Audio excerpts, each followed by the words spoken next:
Educação inovadora. Learning World, em associação com WISE, uma iniciativa da Fundação do Qatar. Os números são alarmantes. Apenas metade dos países proporciona a todas as crianças o primeiro ciclo. São as meninas e as minorias as mais afetadas. Exploramos o resultado decepcionante do relatório Educação para Todos da Unesco, publicado recentemente. Em 2000, em Dakar, mais de 150 Estados adotaram 6 objetivos para a educação. Apesar de algumas melhorias em muitos países, esses objetivos foram sendo lentamente abandonados. Learning World encontrou-se com o diretor do Programa Global da Unesco. Percorreu-se um longo caminho de Dakar a Paris. Passaram 15 anos desde o início do programa até à publicação do relatório Educação para Todos. No início, a maioria dos países despendeu muito tempo e esforço, mas agora grande parte recebe más notas. De acordo com o diretor do relatório Educação para Todos, Aaron Benavo, só 1/3 dos países conseguiu cumprir os 6 objetivos estabelecidos em Dakar.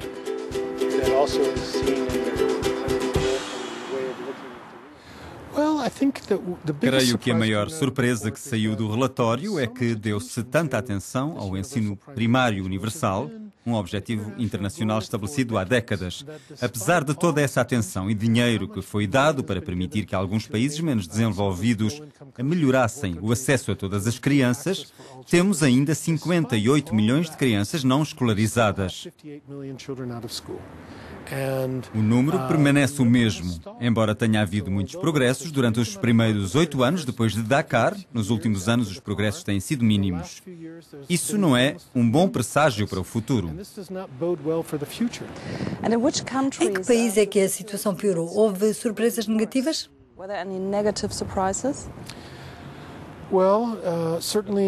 Existem certamente vários países da África subsaariana onde a situação piorou. Um deles é a Nigéria, onde o número de crianças não escolarizadas aumentou bastante ao invés de diminuir. Temos certamente outros casos em algumas partes do mundo árabe onde os conflitos têm incidido mais. Como é que pode convencer os governos a investir mais na educação? Se pensarmos em termos de financiamento nos aspectos financeiros, há um custo por não educar as suas crianças. Há um custo financeiro, político e na saúde. As crianças sem educação tornam-se adultos analfabetos. Isso tem um impacto em todos os resultados da saúde. Mães que sobrevivem ao nascimento da criança, crianças que conseguem superar doenças infecciosas, que são inoculadas, que têm alimentação suficiente. Portanto, o facto de não estarmos a educar as nossas crianças e os nossos jovens significa que vamos acabar por aumentar o número de adultos analfabetos. Isso tem um impacto negativo enorme nos resultados da saúde e nos resultados económicos destes países.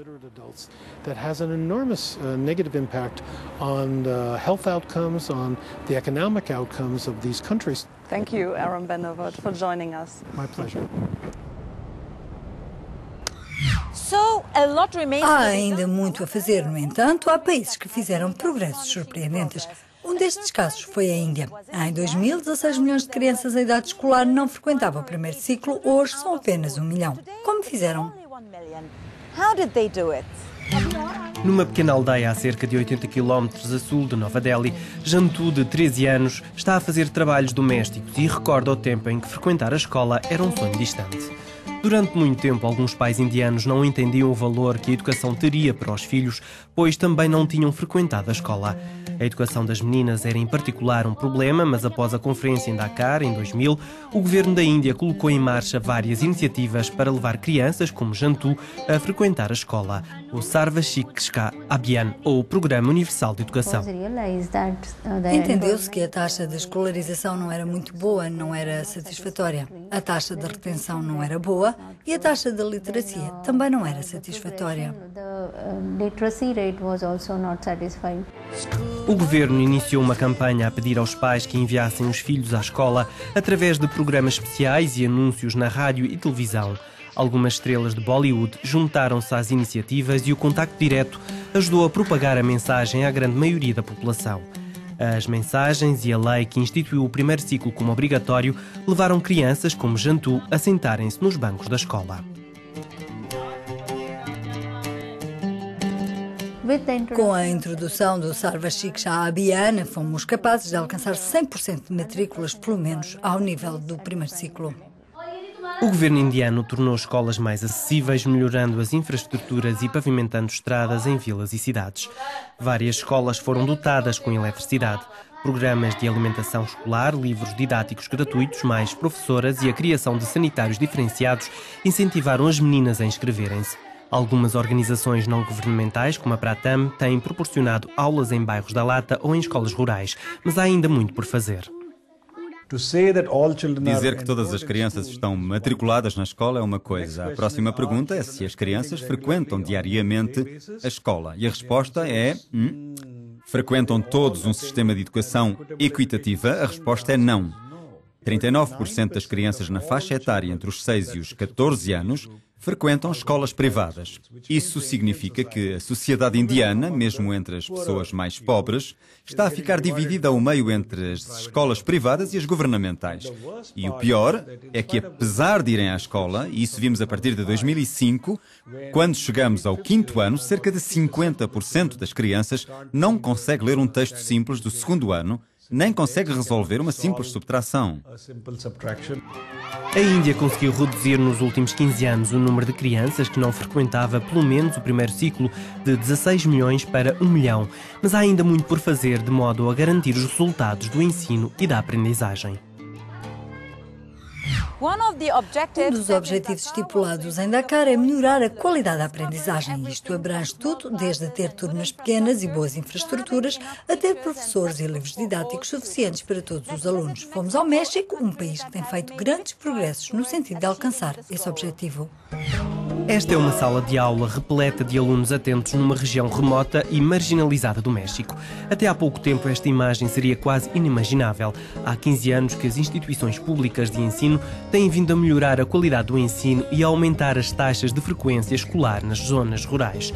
O Conselho Nacional de Fomento Educativo, o CONAF, tem ajudado a reunir recursos para essas comunidades, equipando salas de aula e fornecendo material escolar aos alunos. Este organismo público tem como objetivo suprir as necessidades dos alunos em comunidades que sobrevivem abaixo do limiar da pobreza. Desde que se instala o serviço do CONAF, a comunidade não volta a ser a mesma. Isto porque a dinâmica de trabalho das escolas do CONAF, os serviços educativos, envolvem as pessoas das comunidades. Então não se fazem as coisas à parte da comunidade. As escolas do CONAF não têm cercas. É preciso ter um número mínimo de crianças em idade escolar para que o Estado construa uma escola nestas comunidades remotas.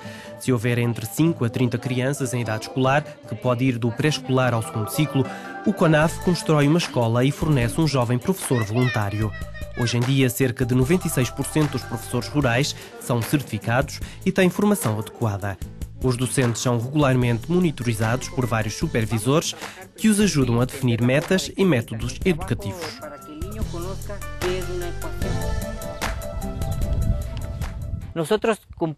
O nosso objetivo é fazer com que essas pessoas, essas crianças das comunidades evoluam. Que essas crianças conheçam outras coisas fora do seu ambiente. Talvez não a 100%, mas permitir-lhes que conheçam coisas novas, que aprendam. Principalmente o conhecimento com que o líder para a educação comunitária vai brindar. Apenas 70% das comunidades indígenas têm acesso à educação. Historicamente apresentam as maiores taxas de abandono escolar no México. A vida nos campos é o único futuro que aguarda aqueles que trocam os lápis pelas alfaias agrícolas. As matrículas de jovens com 15 anos aumentaram cerca de 12% desde 2003. Nas comunidades rurais, a frequência rondou 100%. Estes jovens perceberam que a educação é o único caminho para saírem da pobreza. As famílias percebem a importância da educação e desempenham um papel fundamental para que estes jovens permaneçam nas escolas, sendo por isso que acolhem em suas casas os professores. É um orgulho e penso continuar a apoiar os professores, se Deus me permitir. Continuar a apoiá-los para que estejam tranquilos e felizes. Esse foi o meu objetivo desde o início. Os professores não são uns estranhos. Para mim, são como se fossem meus filhos. Apesar dos progressos dos últimos anos, o México tem ainda um longo caminho a percorrer. Segundo fontes oficiais, cerca de 3 milhões de crianças continuam sem frequentar a escola. Que lições se podem tirar do relatório Educação para Todos? Que objetivos estabeleceria para a educação global para os próximos 15 anos? Envie-nos a sua opinião e até à próxima. Goodbye for now. Learning World, em associação com WISE, uma iniciativa da Fundação do Qatar.